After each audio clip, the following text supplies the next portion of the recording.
So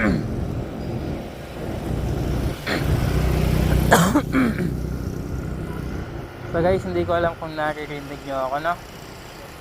So sa video ito, i-range test natin itong Noblex E-Max. So ang specs ng e-scooter nito ay ang battery specs ay 48 volts na may 15.6 ampere per hour and 10-inch wheels. Tapos may tatlo siyang mode, mode 1, mode 2 and mode 3.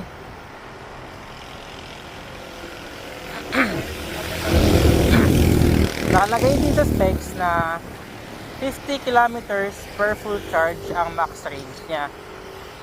So, hindi siya palaging 50 kilometers meron siyang factors na magde-decide or makaka-apekto sa range ng battery ng electric scooter natin.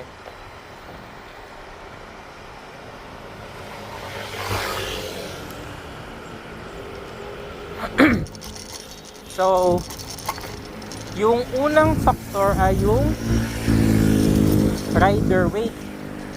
Makaka-apekto yun sa range ng scooter natin kasi pag mas mabigat yung rider, mas kailangan ng power ng electric scooter para mapatakbo ito. So kung i-compare natin yung 60 kg na timbang ng isang rider compared sa 80 kg na timbang ng isa namang rider, so mas malayo yung range na maaabot nung mas magaan nung 60 kg na rider. Ang sunod na factor naman ay yung terrain natin. So kung patag ba ito, kung ahon or kung lusong. So kung patag ay mas malayo yung range niya compared dun sa ahon kasi more power ang required kapag aahon tayo gamit yung electric scooter, kagaya lang ng sa weight ng rider. Second factor natin ay yung modes na ginagamit natin. So yung mode 1 meron siyang 15 kph na max speed. Yung mode 2 naman ay merong 25 kph na max speed. At yung mode 3 ay merong 50 kph na max speed. So, kung gagamitin natin yung mode 1 sa ating buong journey, mas malayo yung range na maaabot niya compared sa dalawang mode na mode 2 at mode 3. But, yung cons nun ay mas mabagal yung takbo natin, mas matagal tayo na makakadating sa ating destination.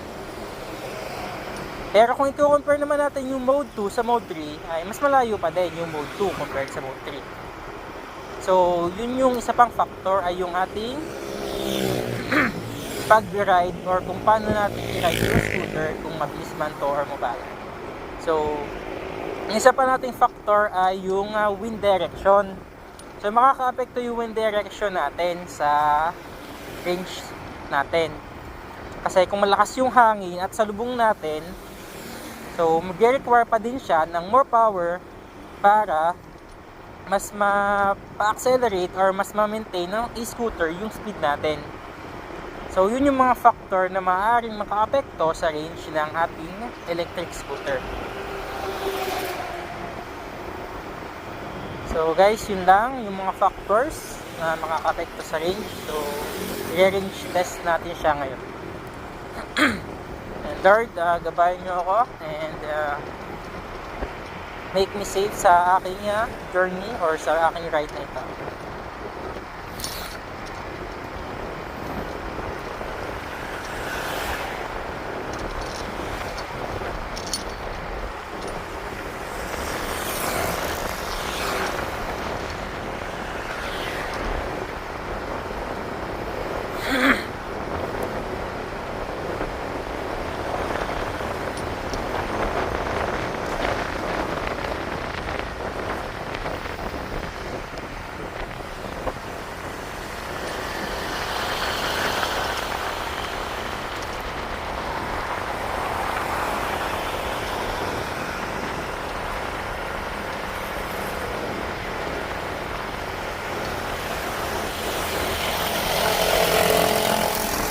So yung way na to nga pala ay from Kamastilisan to Lemery, yung way na to. So iiwasan natin yung mga ahon ano, para optimal yung conditions natin kasi wala din naman masyadong hangin ngayon.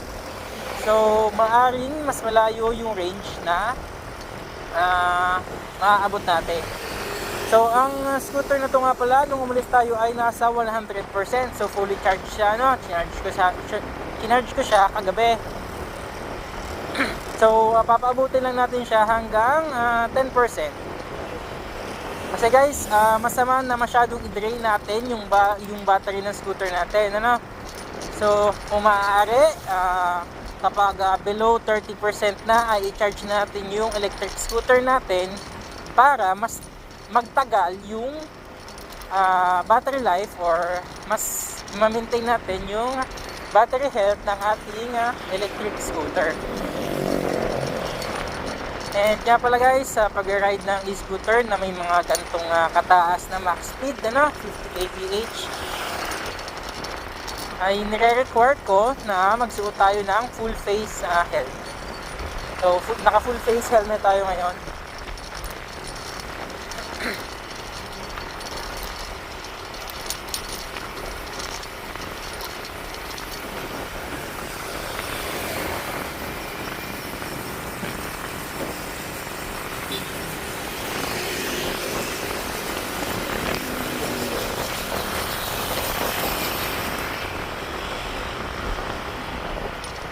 Ang Noblex G-Max natin ay may max speed na 50 kilometers per hour. So, hindi ko alam kung mabibitin kayo dito kung nasa city naman kayo sa mga urban na place. So, kasi kung nandito ka palagi sa highway, madami kang kasabay na mga mas mabibilis na sasakyan. So, baka mabitin ka kapag nandito ka sa main road sa 50 kilometers per hour. Pero kung nasa city ka naman, nasa Metro Manila ka, na hindi naman ganun kabilis yung mga takbo kapag mga nasa service road ka. So hindi, I think na hindi naman tayo mabibitin ano, pag nandun tayo sa mga masyadong crowded na area.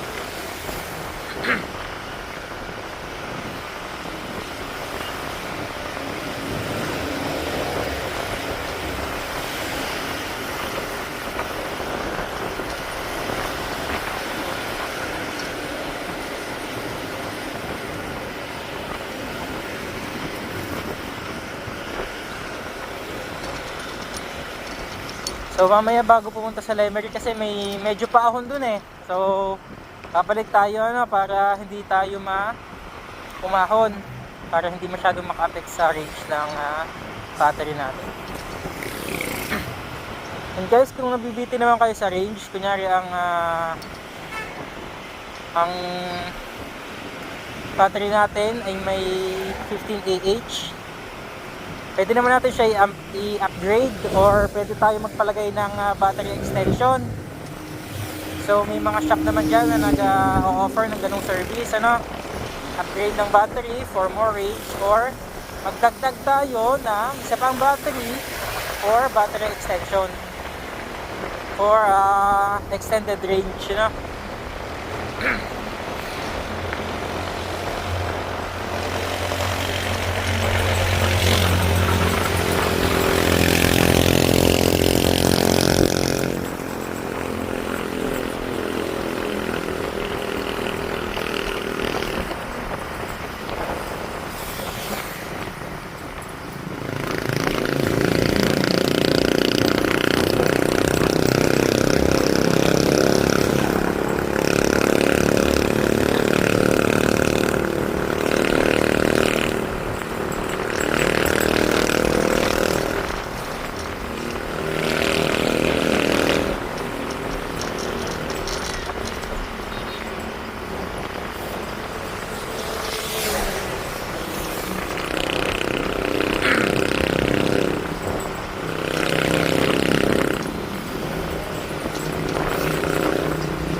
So makalampas ng tulay guys, babalik na tayo. Papunta naman tayo sa Balayan.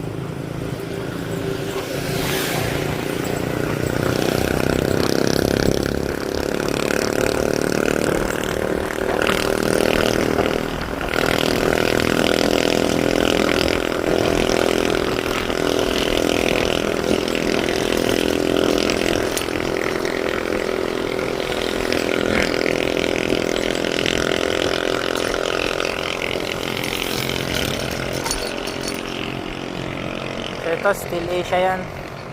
Steel Asia Lemery. Mga December, baka creating yan.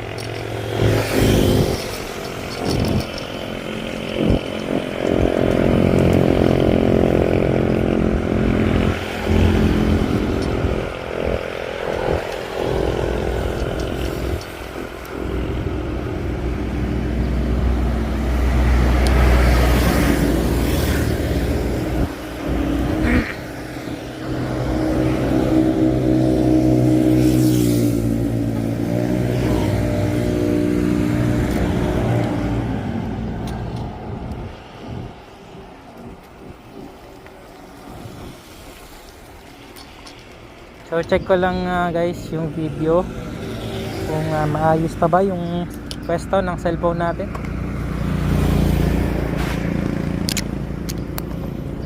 So nakakailang range na ba tayo? Nakaka 7 kilometers na tayo guys. Check ko lang yung phone kung nagana pa. So okay pa naman yung phone. Punta naman tayo sa Balaya. Meron pa tayong 4 bar, no?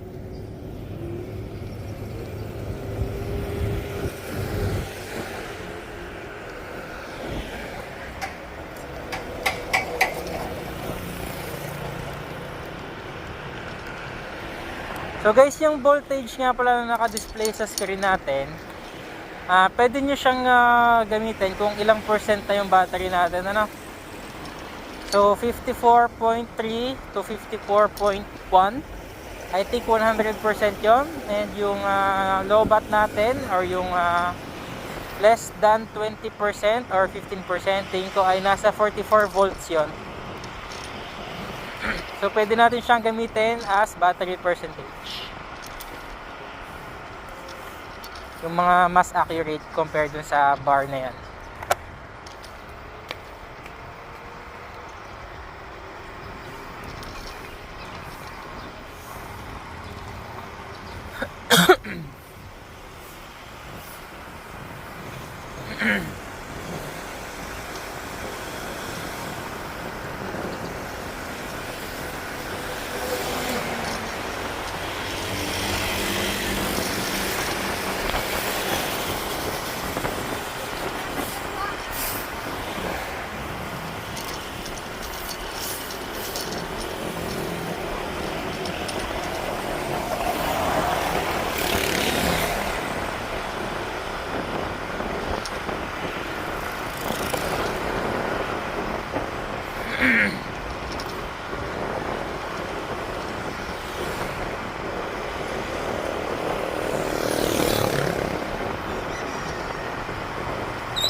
Pasok tayo ng Calaca guys. Ikot tayo doon ng konti para hindi tayo highway lang.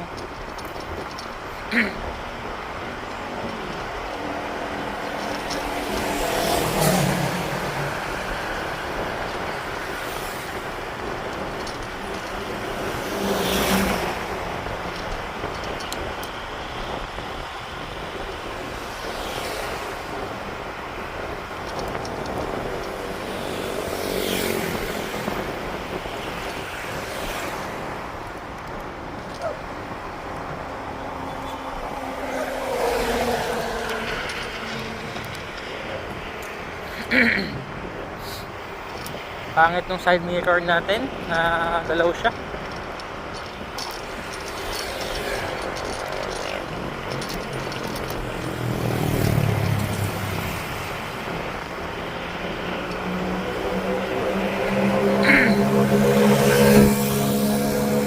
Buti na lang asfalto na yung highway natin dito, no? 4 na lane tas asfalto lahat.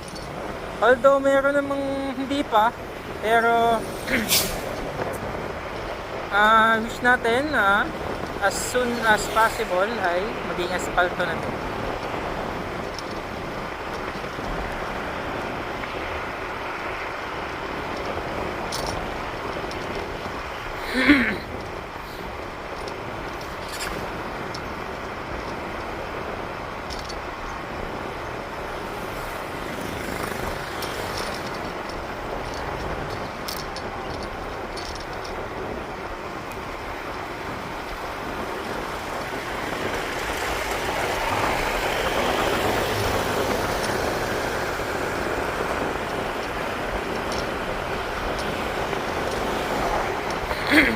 So guys, titigil tayo kapag 1 bar na lang and umiilaw na ng color red yung battery natin.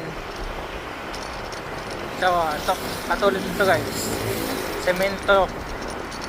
So, medyo rough siya compared sa asfalto.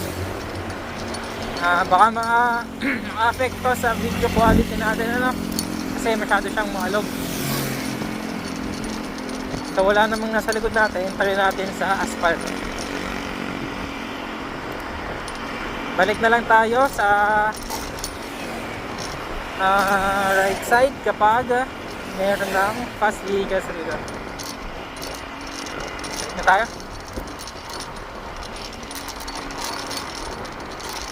Malapit na ulit mag-asfalto guys.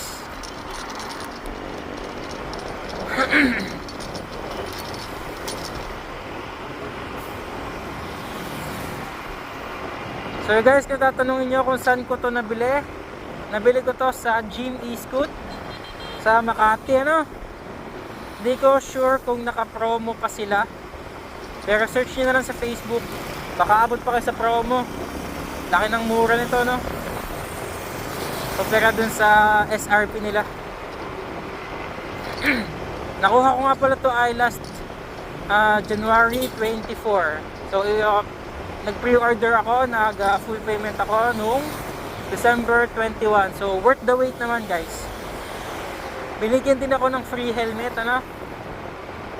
Pero hindi siya full face compared sa gamit ko ngayon, ano. Mas gusto ko tong full face kasi mas safe pag ginagamit ko nga siya sa highway, and kapag nag 50 kph tayo, mas safe siya compared din sa helmet natin na freebie.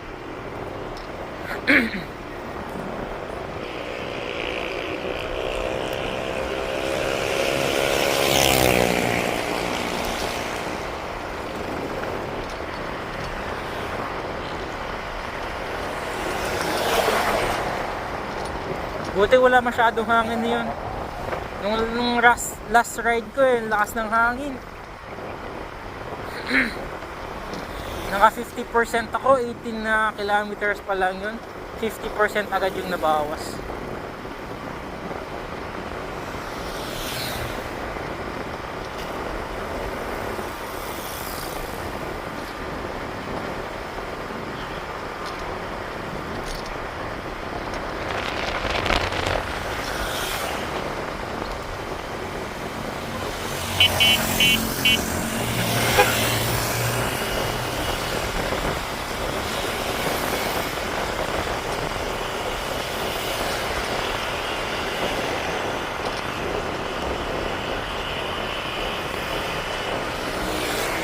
Tama pala guys, naka-on yung ano natin, yung di ko matandaan yung parang hindi mo na kailangan mag-thumb throttle kapag naka ilang seconds ka na naka stable na speed.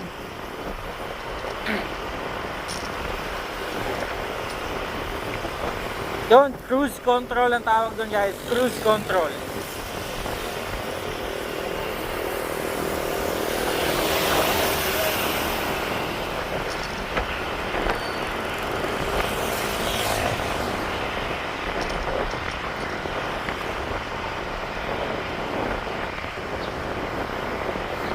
Pwede nyo siya i-on manually dito sa ating controller or sa cellphone. May app siya na Lenzod Pro na pwede mong ibahin yung settings doon, yung ilaw, pwede mo ding i-track yung speed doon, or pwede mo siyang i-lock gamit yung cellphone.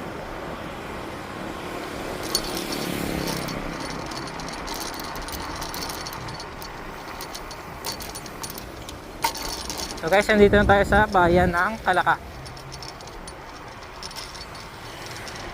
So, itong Kalaka nga pala ay city na hindi ko tanda kung kailan. So, tingin ko last 2022. Hindi ako sure, no? Basta yun.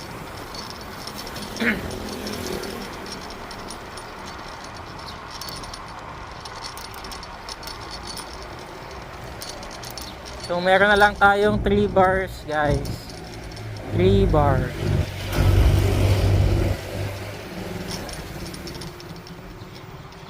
Try natin mag-relax ng speed dito. Huwag natin masyadong kabilisan.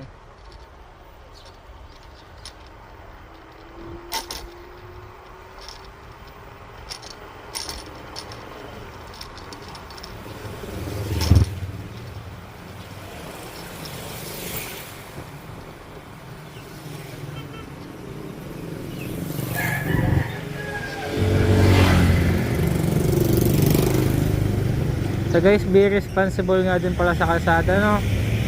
Huwag tayong kamote. Kailangan magbigay tayo para iwas disgrasya.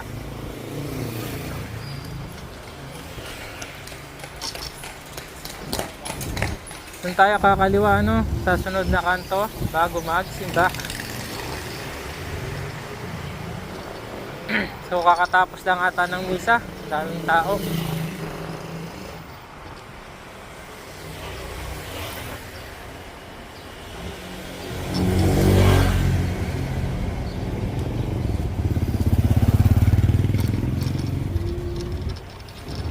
Ayan guys, nakita nyo naman, no? Simbahan siya ng Kalakal.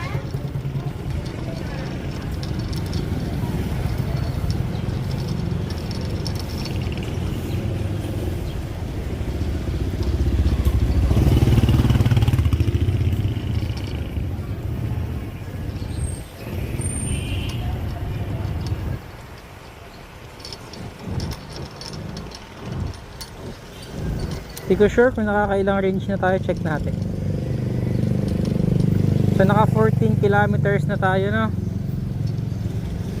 Wala pang 300 kilometers yung odometer nito. Fresh na fresh.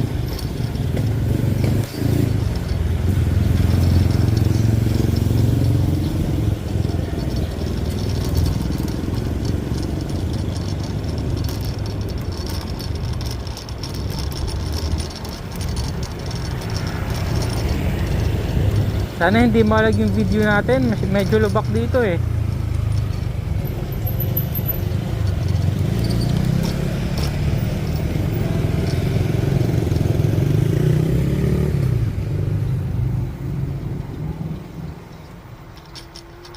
Ikot tayo para wala tayo masyadong kasabay sa kalsada. So ito ang school ng Central.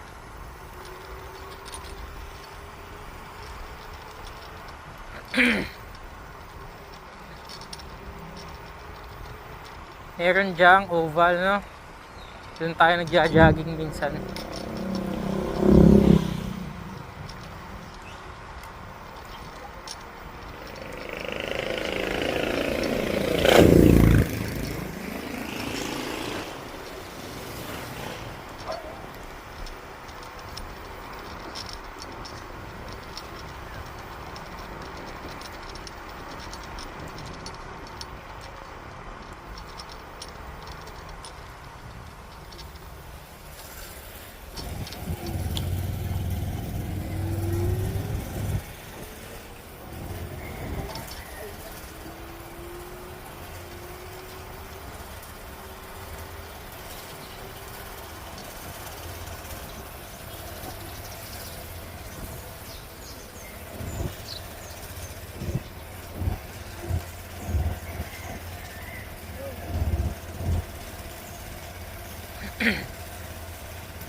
Labas tayo sa Kamastilisan, guys.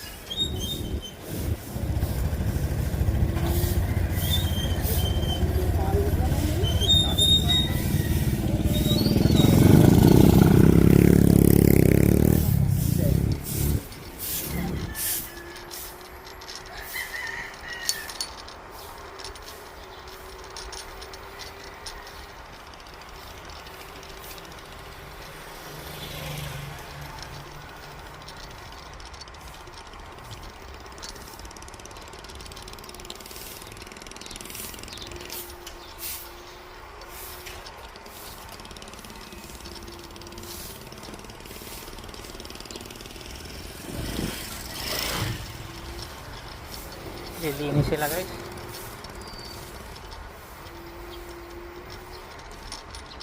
Pagkalam ko bawal na magsilap dito sa Kalakal eh. Dadakotin na lang yan ng dump truck na dumadaan tuwing I think 5 to 6 dumadaan siya para i-collecta yung mga basura natin.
Guys, nasa main highway na ulit tayo.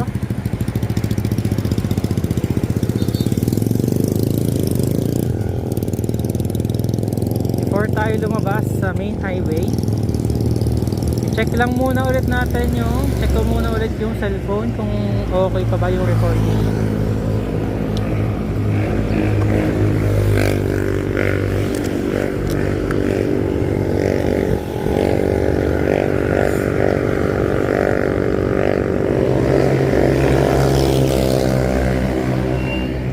So guys, papunta na tayo ngayong Balayan.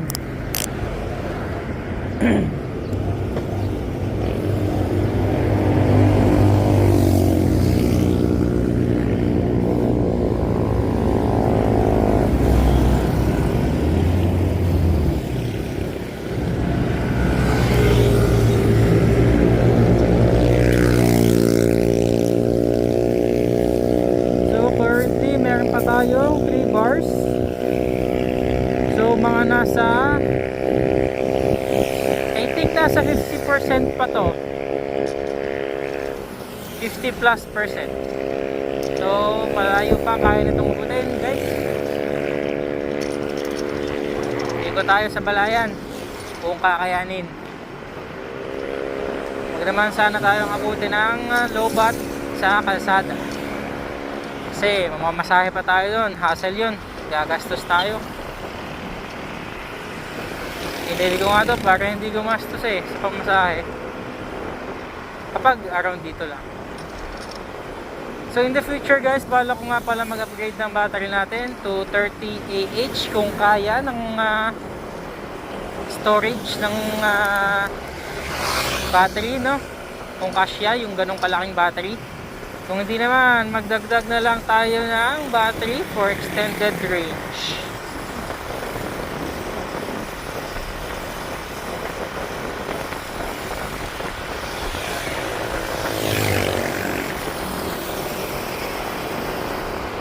So kapag nagdadagdag nga pala ng battery, dinidisconnect, connect natin yon. Kunyari malobat yung stock battery natin. So i-disconnect natin yung connector doon. Tapos i-connect natin doon sa extended battery natin, doon sa nasa labas.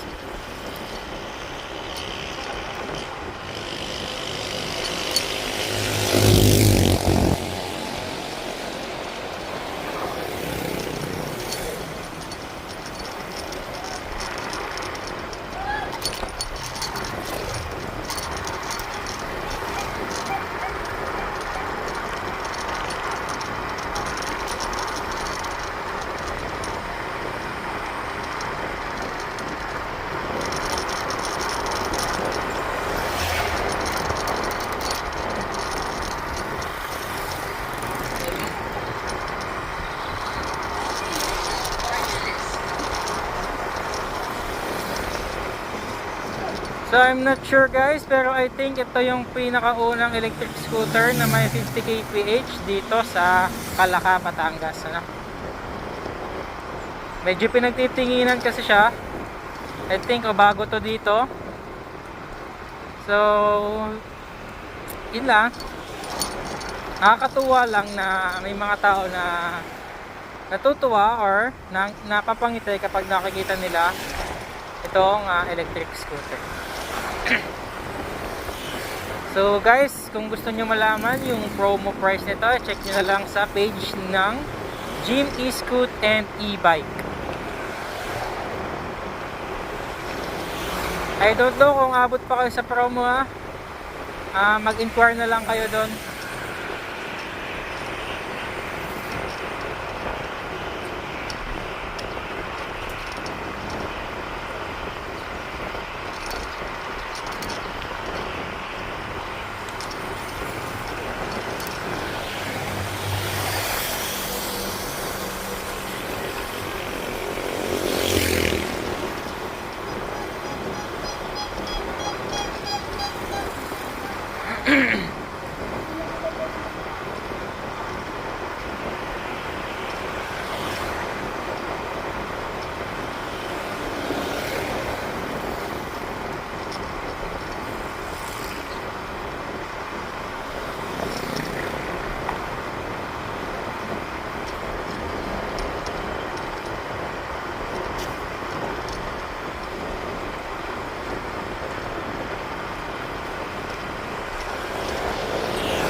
So na-flat nga pala to dati, nilagyan ko lang siya ng seal.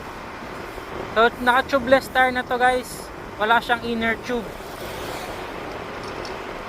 So kung bago pa lang tong scooter sa inyo, nire-require ko na maglagay tayo ng seal, no?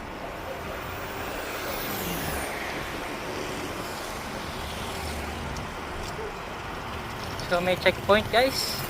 Di naman ito kailangan ng license, ano? Pero medyo kinabahan tayo doon, baka parahin tayo. Wala akong dalang lisensya, but may picture naman ako ng lisensya natin sa cellphone.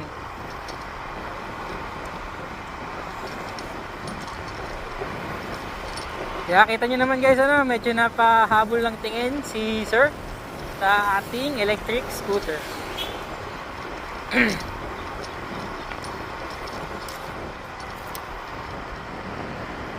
So guys, I feel na kaya nitong ng more than 50 kph. Meron lang talaga siyang speed limiter na kung saan nagpe-prevent sa electric scooter natin na lumampas sa 50 kph niya na limit. So sa YouTube guys, na may mga napapanood ako na may pinuputol silang wire na color blue ba yun or white, para mas lumampas sila doon sa speed limit na nakaset sa electric scooter. So hindi ko siya nire-recommend guys, kasi kapag mas mataas na speed, more power yung kailangan, so mas malaking current yung dadaan sa mga wires natin, ano. So baka masunog yung wires natin kapag ginawa natin yon, kasi talagang naka-design siya for 50 kilometers per hour. So medyo lubak dito yung daan guys. Sana hindi masyadong maalog yung video natin. Kung ano, i-fast forward ko na lang sa pag in-edit ko, no?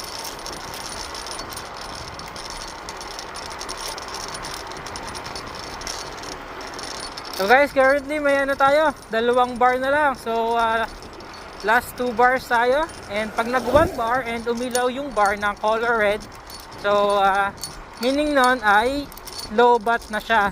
So kailangan na nating umuwi kapag ganun. Medyo tumaas yung kalsada dito, no?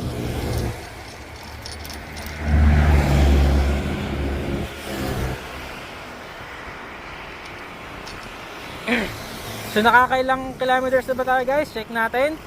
So nakaka 21 kilometers na tayo guys dito sa ating mode 3. So next time i-check naman natin yung range test or yung range ng mode 2. So yung mode 1, ewan ko kung itetest natin ano, masyadong mabagal, baka mainip tayo doon.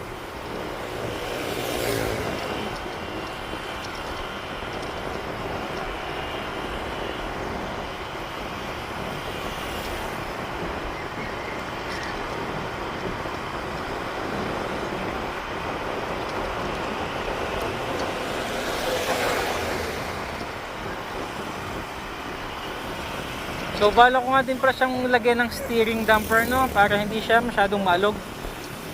Nakakatakot kasi minsan naalog pag masyadong mabilis yung takbo natin. So itong tricycle ano, gitnang gitna. Asfalto na nga yung nasa kanan, nasa gitna pa din siya eh.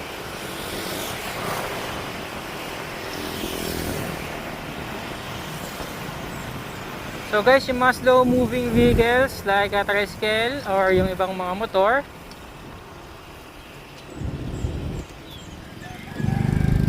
grabe yung manok. Nakaharang, laki masyadong manok. Masyadong siga yung manok, no? Harangan tayo.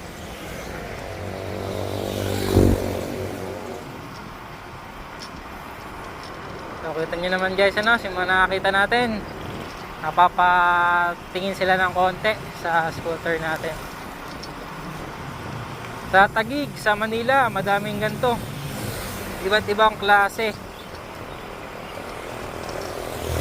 So kung ano, search nyo yung Namicli Max, ganda nun, lalo na yung max or base ba yun. So may max speed sila ng 75 kilometers per hour, and yung max niya ay may estimated range na 100 kilometers per full charge. So yung range na yun, nakadepende lang din ano, sa way ng pagpapatakbo natin, sa terrain, sa rider weight, at sa wind direction. Yung battery health, ano, nakaka-apekto din yan. So kung matagal na kayo nag-electric scooter, matagal na sa inyo yung scooter, nakailang full charge na kayo, nakailang gamit na kayo, so maaaring maka-apekto yun sa range ng battery ng electric scooter natin. So mas bago, mas tunay or mas totoo yung range na nakalagay.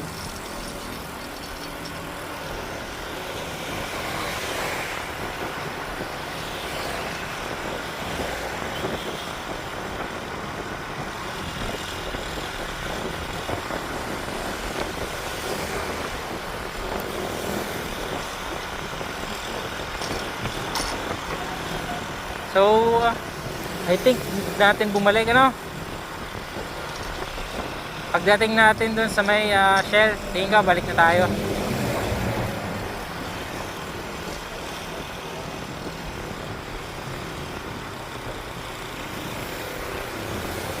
Siguro mga nasa 1 kilometer yung Shell, no, malapit na tayo dun.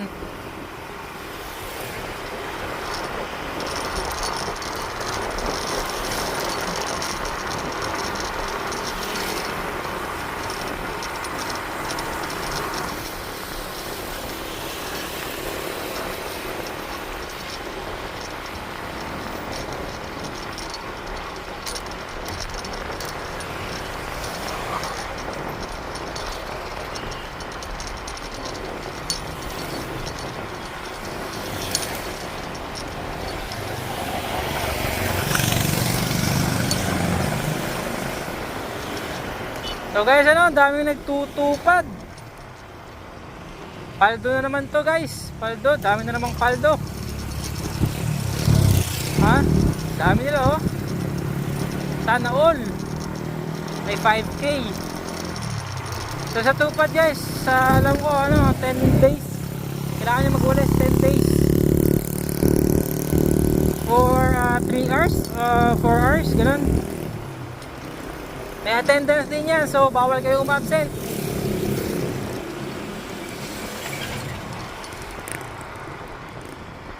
Babalik na tayo guys, no? Ikot tayo dito.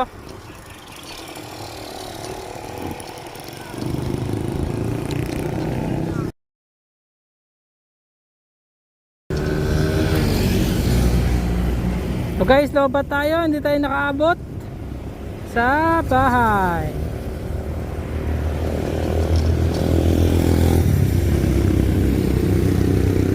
So ang 40.6 natin ay lobat.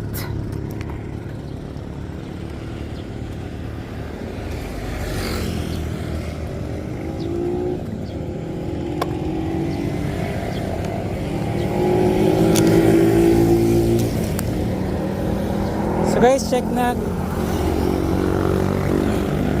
So guys, check natin ano, naka 40 kilometers tayo, 39.2 kilometers.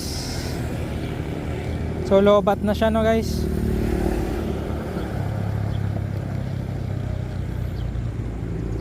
So guys, patayin ko na at magbabiyahin na ako pa uwi.